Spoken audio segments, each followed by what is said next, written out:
Sebelumnya izinkan kami untuk mempresentasikan hasil kerja kelompok kami, yaitu kelompok 5, di mana kan beranggotakan yang pertama ada Saya Abdul Rizal Al-Ghifari dari kelas 12L. saya Muhammad Fatasya Fatulisan dari kelas 12H. Saya Muhammad Rizan dari kelas 12L. Saya Rifki Gunawan dari kelas 12L. Saya Asep Nurjaman dari kelas 12I. Dan ada pun satu orang dari kelompok kami, yaitu bernama Heri dari 12I yang tidak bisa hadir pada kesempatan kali ini. Dan tanpa berlama-lama, mari kita lanjut ke materi yang pertama, yaitu tentang United Nations. Selamat menyaksikan.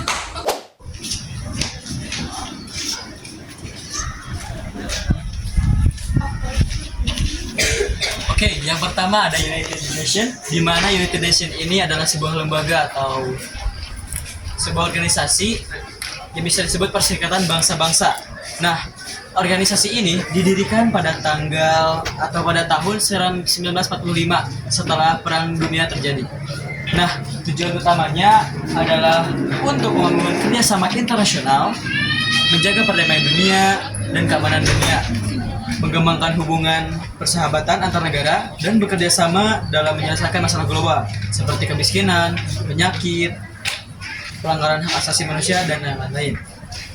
Nah, UN ini memiliki berbagai lembaga yang dimana mempunyai program dan yang lain-lain, termasuk Majelis Umum, Dewan Keamanan, dan Dana Anak-anak Perserikatan Bangsa-Bangsa atau dikenal dengan UNICEF.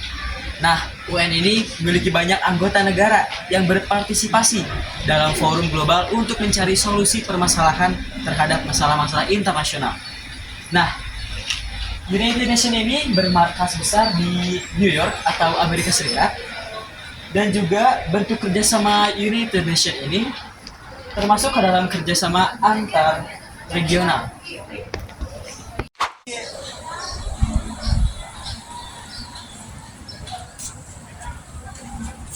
Nah, selanjutnya ada manfaat bergabungnya United Nations bersama Indonesia. Yang pertama, memiliki suara dalam pengambilan keputusan global. Indonesia memiliki suara dalam pengambilan keputusan global yang berkaitan dengan perdamaian dan keamanan, hak asasi manusia, dan juga isu-isu lingkungan.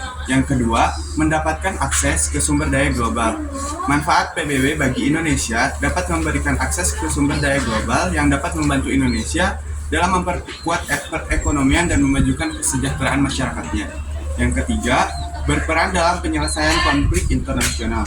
Sebagai anggota PBB, Indonesia diberi keuntungan untuk memberikan kesempatan mengambil bagian dalam penyelesaian konflik internasional dan mempromosikan perdamaian dan keamanan dunia.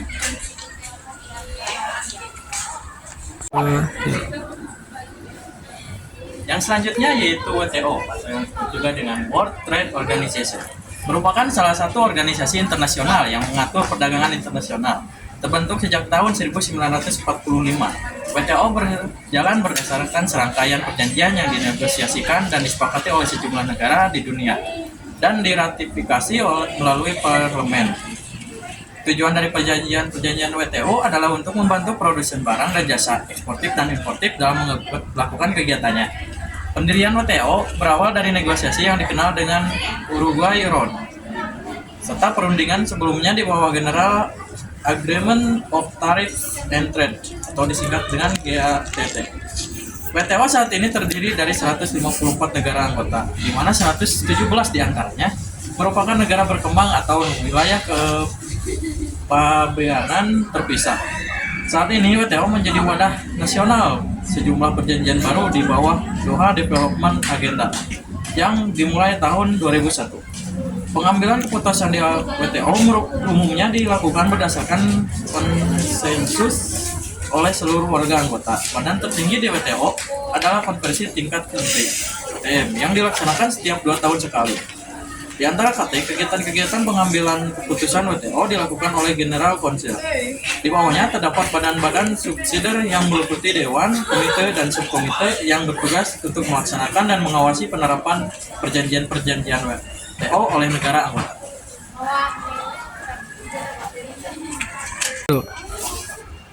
Selanjutnya yaitu WTO. Bentuk kerjasama WTO termasuk ke dalam kerjasama multi Multilateral. WTO terletak lokasi markas besar WTO yaitu terletak di Jenewa, Swiss. Selanjutnya, manfaat untuk Indonesia. WTO memberikan platform untuk Indonesia untuk berinteraksi dengan anggota lainnya, memperjuangkan kepentingan perdagangan nasional, dan berkontribusi dan membentuk kebijakan perdagangan global. Selain itu, kerjasama ini juga melibatkan dialog terkait isu-isu perdagangan, memecahkan sengketa perdagangan, dan memantau implementasi komitmen perdagangan. Secara umum, kerjasama ini bertujuan untuk menciptakan lingkungan perdagangan yang lebih terbuka, adil, dan berkeadilan bagi semua anggota WTO, termasuk di Indonesia.